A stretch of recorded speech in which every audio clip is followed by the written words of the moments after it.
Supreme court में सुन्नी इत्तेहाद council की मखसूस नशिस्तों के केस की समाअत के दौरान 13 जनवरी के पीटीआई के इंटर पार्टी इलेक्शन केस के फैसले पर ज़्यादा बहस हुई। जस्टिस मुनीब अख्तर ने कहा कि मखसूस नशिस्तों का मामला इलेक्शन कमीशन की एक कानूनी गलती की वजह से पैदा हुआ जो उसने इंतखाबी निशान केस में की। सुप्रीम कोर्ट ने इलेक्शन कमीशन की कानूनी गलती को दुरुस्त करने के बजाय इसकी तौसीक की। जस्टिस मुनीब ने यह कहा कि वो अपने कुलीग से पेशगी मुआज़रत के साथ ये कहते हैं कि सुप्रीम कोर्ट ने इलेक्शन कमीशन की गलती पर रबर स्टैंप लगा दी। चीफ जस्टिस काजी फायजीसा ने कहा कि हमने तो नहीं कहा था कि पार्टी इलेक्शन ना कराएं, पार्टी इलेक्शन करा लेते तो सारे मसाइल हल हो जाते। हर चीज़ का मलबा सुप्रीम कोर्ट पर ना डालें। तहरीक इंसाफ ने अपने ही लोगों को जमहूरी हक से महरूम रखा।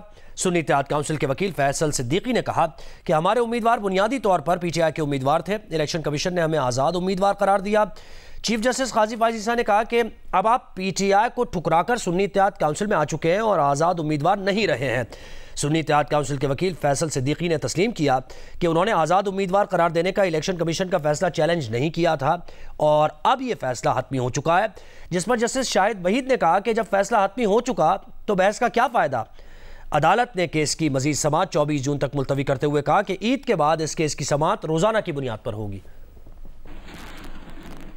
I think if I may just speaking for myself, just add to what my learned colleague has just said, the gentleman and not the lady, that I think it is important to understand what the cascading errors of law have been for the very simple reason, at least in my view, to avoid a mistake that may inadvertently made by the Supreme Court and give its seal of approval on the said cascading errors of law.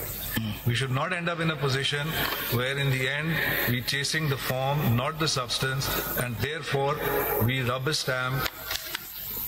I apologize if someone finds that word hard, but rubber stamp errors made over and over and over, and maybe there's another over in there, by the Election Commission.